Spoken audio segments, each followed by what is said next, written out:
بسم الله الرحمن الرحيم حميم تنزيل الكتاب من الله العزيز العليم غافر الذنب وقابل التوب شديد العقاب ذي الطول لا إله إلا هو إليه المصير ما يجادل في آيات الله إلا الذين كفروا فلا يغررك تقلبهم في البلاد كذبت قبلهم قوم نوح والأحزاب من بعدهم وهمت كل أمة برسولهم ليأخذوه وجادلوا بالباطل ليدحضوا به الحق فأخذتهم فكيف كان عقاب.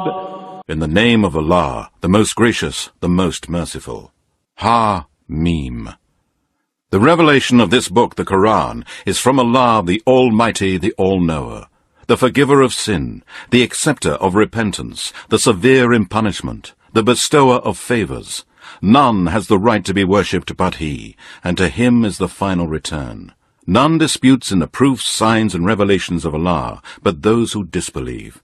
So do not let their ability of going about here and there through the land for their purposes deceive you, O Muhammad. Their ultimate end will be the fire of hell. The people of Noah and the confederates after them denied their messengers, and every disbelieving nation plotted against their messenger to seize him, and disputed amongst themselves by means of falsehood to refute the truth. So I seized them with punishment, and how terrible was my punishment. وكذلك حقت كلمة ربك على الذين كفروا أنهم أصحاب النار. Thus has the word of your Lord been justified against those who disbelieved, and they will be the dwellers of the fire. الذين يحملون العرش ومن حوله يسبحون بحمد ربهم ويؤمنون به ويستغفرون للذين آمنوا ربنا وسعت كل شيء رحمة وعلما فاغفر للذين تابوا واتبعوا سبيلك وقهم عذاب الجحيم ربنا وأدخلهم جنات عدن التي وعدتهم ومن صلح من آبائهم وأزواجهم وذرياتهم إنك أنت العزيز الحكيم وقهم السيئات ومن تق السيئات يومئذ فقد رحمته وذلك هو الفوز العظيم. The angels who bear the throne of Allah and those around it glorify the praises of their Lord and believe in Him and ask forgiveness for those who believe our Lord. You comprehend all things in mercy and knowledge. So forgive those who repent and follow your way and save them from the torment of the blazing fire. Our Lord, make them enter paradise and the everlasting gardens which you have promised them, and the righteous among their fathers, their wives, and their offspring. Surely you are the Almighty, the All-Wise. And save them from the punishment because of what they did of their sins, and whoever you save from the punishment, in spite of their sins on that day, surely you have taken them into your mercy. And that is a supreme success. إن الذين كفروا ينادون لمقت الله أكبر من مقتكم أنفسكم إذ تدعون إلى الإيمان فتكفرون قالوا ربنا أمتنا اثنتين وأحييتنا اثنتين فاعترفنا بذنوبنا فهل إلى خروج من سبيل ذلكم بأنه إذا دعي الله وحده كفرتم وإن يشرك به تؤمنوا فالحكم لله العلي الكبير هو الذي يريكم آياته وينزل لكم من السماء رزقا وما يتذكر إلا من ينيب. Those who disbelieve will be addressed. Allah's aversion was greater towards you in the worldly life when you rejected the faith than your aversion towards one another now in the fire of hell. You are now enemies to one another, and when you were called to the faith, you refused. They will say, O our Lord, you made us die twice, and you have given us life twice. Now, we confess our sins, so is there any way to get out of the fire? It will be said, No, because when Allah alone was invoked in worship, you disbelieved. But when partners were joined with him, then you believed. The judgment is only with Allah, the Most High, the Most Great. It is He who shows you His proofs, signs, and revelations, and sends down rain from the sky with which grows provision for you. And no one remembers but those who turn to Allah in obedience and in repentance. فادعوا الله مخلصين له الدين ولو كره الكافرون رفيع الدرجات ذو العرش يلقي الروح من أمره على من يشاء من عباده لينذر يوم التلاق يوم هم بارزون لا يخفى على الله منهم شيء لمن الملك اليوم لله الواحد القهار اليوم تجزى كل نفس بما كسبت لا ظلم اليوم إن الله سريع الحساب. So, call upon Allah, making your worship pure for Him alone. Do it regardless of however much the disbelievers in the oneness of Allah may hate. He is Allah, owner of the highest ranks, the owner of the throne. He sends inspiration by His command to any of His slaves He wills, that He may warn men of the day of resurrection. The day when they all come out, nothing of them will be hidden from Allah. Whose will be the kingdom on this day? It will be Allah's, the One, the Irresistible. This day, every person shall be recompensed for what he earned. No injustice shall be done to anybody. Truly, Allah is swift in reckoning. وانذرهم يوم الآزفة إذ القلوب لدى الحناجر كاظمين ما للظالمين من حميم ولا شفيع يطاع يعلم خائنة الأعين وما تخفي الصدور والله يقضي بالحق والذين يدعون من دونه لا يقضون بشيء إن الله هو السميع البصير. And warn them, O Muhammad, of the day that is drawing near, when hearts will be choking throats, and they can neither return them to their chests, nor can they throw them out. There will be no friend or intercessor for the polytheist and wrongdoer. Allah knows the deception of the eyes, and all that the hearts conceal. And Allah judges with truth, while those to whom they invoke besides Him cannot judge anything. Surely Allah is the All-Hearer, the All-Seer. أولم يسيروا في الأرض فينظروا كيف كان عاقبة الذين كانوا من قبلهم كانوا هم أشد منهم قوة وآثارا في الأرض فأخذهم الله بذنوبهم وما كان لهم من الله من واق ذلك بأنهم كانت تأتيهم رسلهم بالبينات فكفروا فأخذهم الله إنه قوي شديد العقاب. Have they not travelled in the land and seen what was the end of those who were before them? They were superior to them in strength, and in the traces which they made in the land.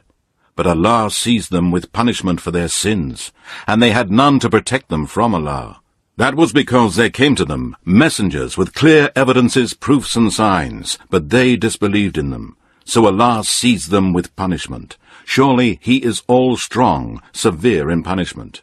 ولقد أرسلنا موسى بآياتنا وسلطان مبين إلى فرعون وهامان وقارون فقالوا ساحر كذاب فلما جاءهم بالحق من عندنا قالوا اقتلوا أبناء الذين آمنوا معه واستحيوا نساءهم وما كيد الكافرين إلا في ضلال. And indeed, we sent Moses with our proofs, signs, and revelations, and a manifest authority to Pharaoh, Haman, and Korah. But they called him a sorcerer, a liar.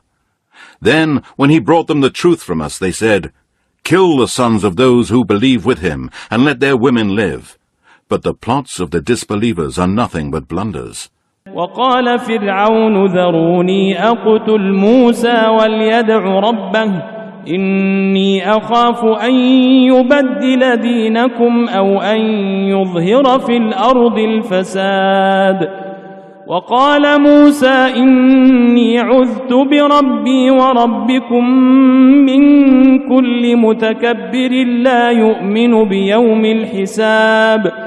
وقال رجل مؤمن من آل فرعون يكتم إيمانه أتقتلون رجلا أن يقول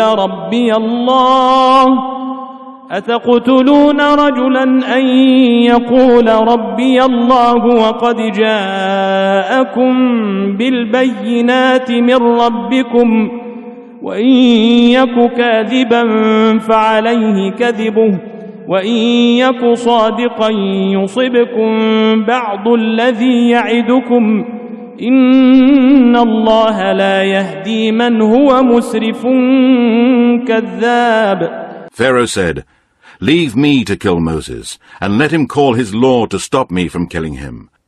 I fear that he may change your religion, or that he may cause mischief in the land." Moses said, "Surely I seek refuge in my Lord and your Lord, from every arrogant one who does not believe in the day of reckoning." And a believing man of Pharaoh's family, who hid his faith, said, "Would you kill a man because he says, 'My Lord is Allah,' even though he has come to you with clear signs and proofs from your Lord? And if he is a liar, upon him will be the sin of his lie. But if he is telling the truth, then some of those calamities with which he threatens you will befall you. Surely Allah does not guide one who is a liar." يا قوم لكم الملك اليوم ظاهرين في الأرض فمن ينصرنا من بأس الله إن جاءنا. قال فرعون ما أريكم إلا ما أرى وما أهديكم إلا سبيل الرشاد. وقال الذي آمن يا قوم إني أخاف عليكم مثل يوم الأحزاب مثل دأب قوم نوح وعاد وثمود والذين من بعدهم وما الله يريد ظلما للعباد. ويا قوم إني أخاف عليكم يوم التناد يوم تولون مدبرين ما لكم من الله من عاصم ومن يضلل الله فما له من هاد. O my people, yours is the kingdom this day. You are uppermost in the land. But who will save us from the torment of Allah, should it befall us? Pharaoh said, "I show you only that which I see correct, and I guide you only to the right policy." And he who believed said, "O my people, surely I fear for you a fate like that day of disaster of the peoples of old, like the fate of the people of Noah and Ad and Thamud, and those who came after them, and Allah wills no injustice for his slaves. O my people, surely I fear for you the day when there will be mutual calling, a day when you will turn your backs and flee, having no protector from Allah. Whoever Allah sends astray, for him there is no guide." ولقد جاءكم يوسف من قبل بالبينات فما زلتم في شك مما جاءكم به حتى إذا هلك قلتم لن يبعث الله من بعده رسولا كذلك يضل الله من هو مسرف مرتاب الذين يجادلون في آيات الله بغير سلطان أتاهم كبر مقتا عند الله وعند الذين آمنوا كذلك يطبع الله على كل قلب متكبر جبار. And indeed, Joseph came to you in times gone by with clear signs, but you did not cease to doubt that which he brought you. And when he died, you said, Allah will send no messenger after him. Thus Allah leaves astray the polytheist and one who doubts Allah's warning. They dispute about the proofs, signs, and revelations of Allah, without any authority coming to them. It is greatly hateful to Allah and to those who believe. Thus does Allah seal the heart of every arrogant tyrant. وقال فرعون يا هامان ابن لي صرحا لعلي أبلغ أسباب السماوات فأطلع إلى إله موسى وإني لأظنه كاذبا وكذلك زين لفرعون سوء عمله وصد عن السبيل وما كيد فرعون إلا في تباب وقال الذي آمن يا قوم اتبعون أهدكم سبيل الرشاد يا قوم إنما هذه الحياة الدنيا متاع وإن الآخرة هي دار القرار. And Pharaoh said, O Haman, build me a tower that I may arrive at the reaches of the heavens, and that I may look upon the God of Moses, for surely I think he is a liar. Thus it was made fair seeming in Pharaoh's eyes, the evil of his deeds, and he was hindered from the right path. The plot of Pharaoh led to nothing but loss and destruction for him. And the man who believed said, O my people, follow me. I will guide you to the way of right conduct, and guide you to Allah's religion, which was sent to Moses. O my people, truly the life of the world is nothing but a quick, passing enjoyment, and surely the hereafter is the home that will remain forever. من عمل سيئة فلا يجزى إلا مثلها ومن عمل صالحا من ذكر أو أنثى وهو مؤمن فأولئك يدخلون الجنة يرزقون فيها بغير حساب. ويا قوم ما لي أدعوكم إلى النجاة وتدعونني إلى النار تدعونني لأكفر بالله وأشرك به ما ليس لي به علم وأنا أدعوكم إلى العزيز الغفار. Whoever does an evil deed, he will not be recompensed except with the like of what he did. And whoever does a righteous deed, whether male or female, and is a true believer in the oneness of Allah, such will enter paradise, where they will be provided with all things in abundance without limit. And O my people, how can it be that I call you to salvation while you call me to the fire? You invite me to disbelieve in Allah and in His oneness, and to join partners in worship with Him of which I have no knowledge. And I invite you to the Almighty, the oft-forgiving. لا جرم أن ما تدعونني إليه ليس له دعوة في الدنيا ولا في الآخرة وأن مردنا إلى الله وأن المسرفين هم أصحاب النار فستذكرون ما أقول لكم وأفوض أمري إلى الله إن الله بصير بالعباد. No doubt you call me to worship one who cannot grant me my request or respond to my invocation in this world or in the hereafter, and our return will be to Allah.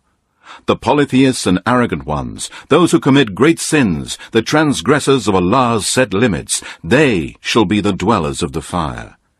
And you will remember what I tell you, and my affair I leave to Allah. Surely Allah is the all-seer of His slaves.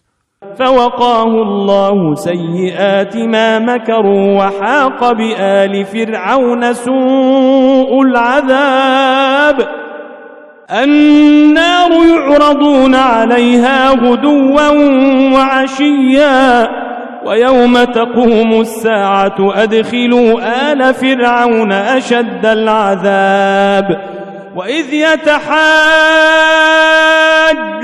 في النار فيقول الضعفاء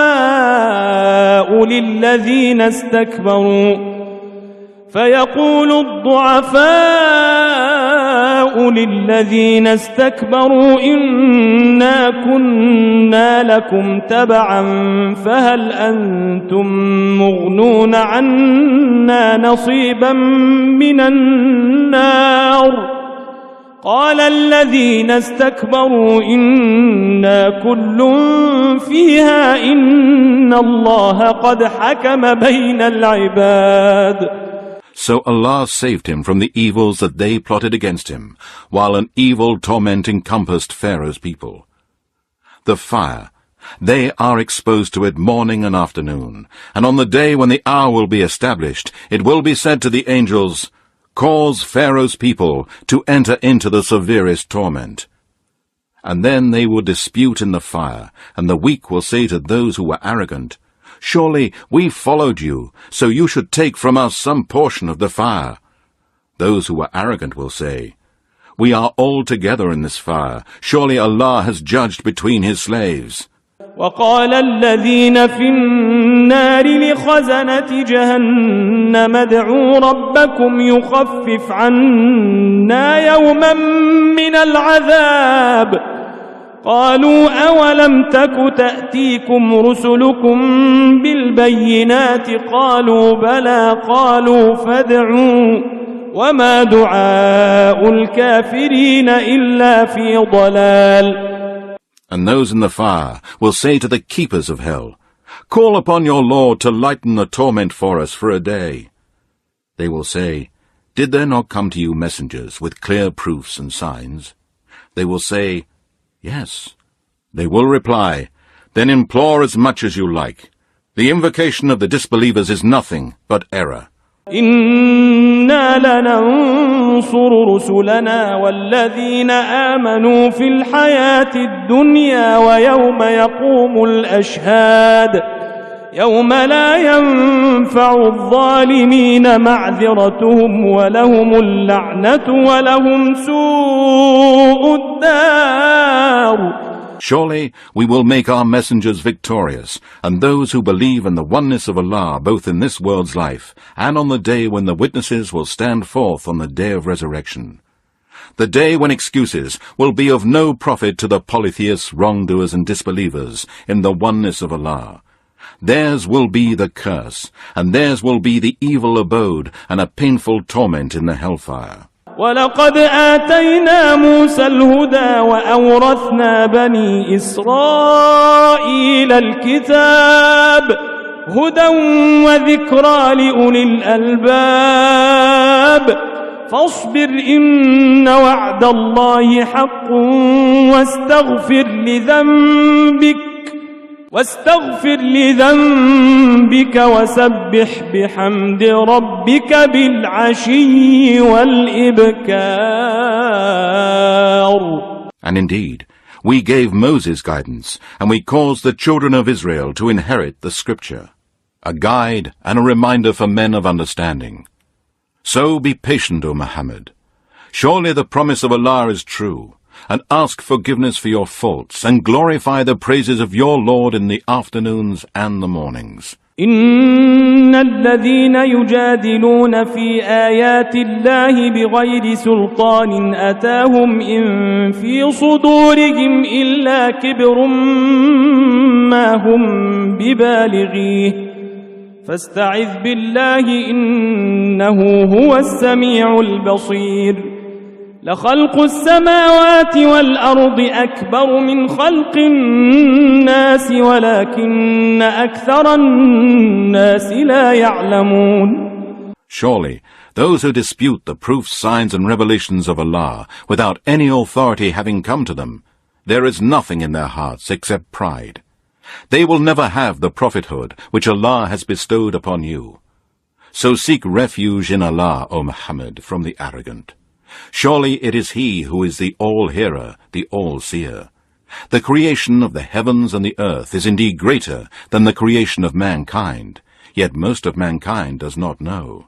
وما يستوي الأعمى والبصير والذين آمنوا وعملوا الصالحات ولا المسيء قليلا ما تتذكرون. إن الساعة لآتية لا ريب فيها ولكن أكثر الناس لا يؤمنون. وقال ربكم ادعوني أستجب لكم إن الذين يستكبرون عن عبادتي سيدخلون جهنم داخرين. And not equal are the blind and those who see, nor are equal those who believe in the oneness of Allah and do righteous good deeds, and those who do evil. Little do you remember. Surely the hour is coming, there is no doubt in it, yet most men do not believe. And your Lord said, Call me, and ask me for anything, and I will respond to your call. Surely those who scorn my worship will surely enter hell in humiliation. الله الذي جعل لكم الليل لتسكنوا فيه والنهار مبصرا إن الله لذو فضل على الناس ولكن أكثر الناس لا يشكرون. ذلكم الله ربكم خالق كل شيء لا إله إلا هو فأنى تؤفكون. كذلك يؤفك الذين كانوا بآيات الله يجحدون. Allah is He who has made the night for you, that you may rest, and the day for you, so that you may see.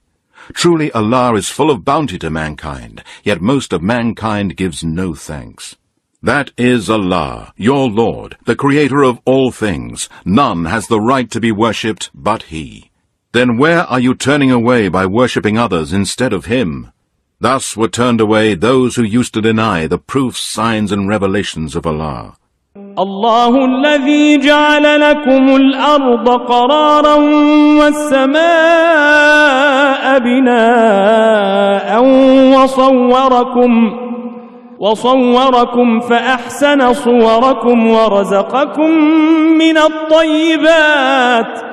ذلكم الله ربكم فتبارك الله رب العالمين. هو الحي لا إله إلا هو فادعوه مخلصين له الدين الحمد لله رب العالمين. Allah is He who has made the earth for you as a dwelling place and the sky as a canopy, and has given you shape and made your shapes pleasant to see, and has provided you with good things. That is Allah, your Lord. So blessed be Allah, the Lord of mankind, jinn, and all that exists. He is the ever-living, and none has the right to be worshipped but He. So invoke Him, making your worship pure for Him alone. All praises and thanks be to Allah, the Lord of mankind, jinn, and all that exists. قل إني نهيت أن أعبد الذين تدعون من دون الله لما جاءني البينات من ربي وأمرت أن أسلم لرب العالمين. هو الذي خلقكم من تراب ثم من نطفة ثم من علقة ثم يخرجكم طفلا ثم لتبلغوا أشدكم ثم لتكونوا شيوخا ومنكم من يتوفى من قبل ولتبلغوا أجلا مسمى ولعلكم تعقلون. Say, O Muhammad, I have been forbidden the worship of those whom you worship besides Allah, since there have come to me proofs from my Lord, and I am commanded to submit in Islam to the Lord of mankind, jinn, and all that exists. It is He who has created you from dust, then from a tiny drop, and then from a piece of coagulated blood. Then He brings you forth as children, and makes you grow till you reach the age of full strength, and afterwards become old men and women, though some among you die before this. You reach an appointed term in order that you may understand. هو الذي يحيي ويميت فإذا قضى أمرا فإنما يقول له كن فيكون ألم تر إلى الذين يجادلون في آيات الله أنى يصرفون الذين كذبوا بالكتاب وبما أرسلنا به رسلنا فسوف يعلمون إذ الأغلال في أعناقهم والسلاسل يسحبون في الحميم ثم في النار يسجرون ثم قيل لهم أين ما كنتم تشركون من دون الله قالوا ضلوا عنا بل لم نكن ندعو من قبل شيئا كذلك يضل الله الكافرين. He it is who gives life and causes death. And when He decides upon a thing, He only says to it, be, and it is. Do you not see those who dispute the proofs, signs, and revelations of Allah? How can they turn away from the truth? Those who deny the book, this Quran, and that with which we sent our messengers, they will come to know when iron collars will be rounded over their necks, and with chains they will be dragged along, and boiling water. Then they will be burned in the fire. Then it will be said to them, where are all those whom you used to worship as partners besides Allah? They will say, they have vanished from us. No, we did not worship anything before. Thus Allah leads the disbelievers astray. ذلكم بما كنتم تفرحون في الأرض بغير الحق وبما كنتم تمرحون ادخلوا أبواب جهنم خالدين فيها فبئس مثوى المتكبرين فاصبر إن وعد الله حق فإما نرينك بعض الذي نعدهم أو نتوفينك فإلينا يرجعون. That was because you were arrogant in the earth without any right, and that you used to rejoice in your error. Enter the gates of hell to abide there, and indeed what an evil abode for the arrogant. So be patient, O Muhammad. Surely the promise of Allah is true. And whether we show you, O Muhammad, in this world some part of what we have promised them, or we cause you to die, it is to us they shall all be returned. وَلَقَدْ أَرْسَلْنَا رُسُلًا مِّن قَبْلِكَ مِنْهُم مَّن قَصَصْنَا عَلَيْكَ وَمِنْهُم مَّن لَّمْ نَقْصُصْ عَلَيْكَ وَمَا كَانَ لِرَسُولٍ أَن يَأْتِيَ بِآيَةٍ إِلَّا بِإِذْنِ اللَّهِ فإذا جاء أمر الله قضي بالحق وخسر هنالك المبطلون. And indeed, we have sent messengers before you, O Muhammad. Of some of them we have related to you their story, and of some we have not. And it was not given to any messenger that he should bring a sign except by the leave of Allah. So when the commandment of Allah comes, the matter will be decided with truth, and the followers of falsehood will be lost. الله الذي جعل لكم الأنعام لتركبوا منها ومنها تأكلون ولكم فيها منافع ولتبلغوا عليها حاجة في صدوركم وعليها وعلى الفلك تحملون ويريكم آياته فأي آيات الله تنكرون أفلم يسيروا في الأرض فينظروا كيف كان عاقبة الذين من قبلهم كانوا أكثر منهم وأشد قوة وآثارا في الأرض فما أغنى عنهم ما كانوا يكسبون. Allah is He who has made the cattle for you, that you may ride on some of them, and some of them you eat. And you have many other benefits from them, that you may reach by their means a desire that is in your hearts, and on them and on ships you are carried. And He shows you His signs and proofs of His oneness. Which then of the signs and proofs of Allah do you deny? Have they not travelled through the earth, and seen what was the end of those before them? They were more numerous than them, and mightier in strength, and in the traces they left behind them in the land. Yet all that they used to earn did not avail them. فلما جاءتهم رسلهم بالبينات فرحوا بما عندهم من العلم وحاق بهم ما كانوا به يستهزئون. فلما رأوا بأسنا قالوا آمنا بالله وحده وكفرنا بما كنا به مشركين. فلم يك ينفعهم إيمانهم لما رأوا بأسنا سنة الله التي قد خلت في عباده وخسر هنالك الكافرون. Then when their messengers came to them with clear proofs, they were proud of that which they had of the knowledge of worldly things, and that of which they used to mock surrounded them. So when they saw our punishment, they said, "We believe in Allah alone, and reject all that we used to associate with Him as partners." But their belief then could not help them in the least, once they saw our retribution. This has been the way of Allah in dealing with His slaves.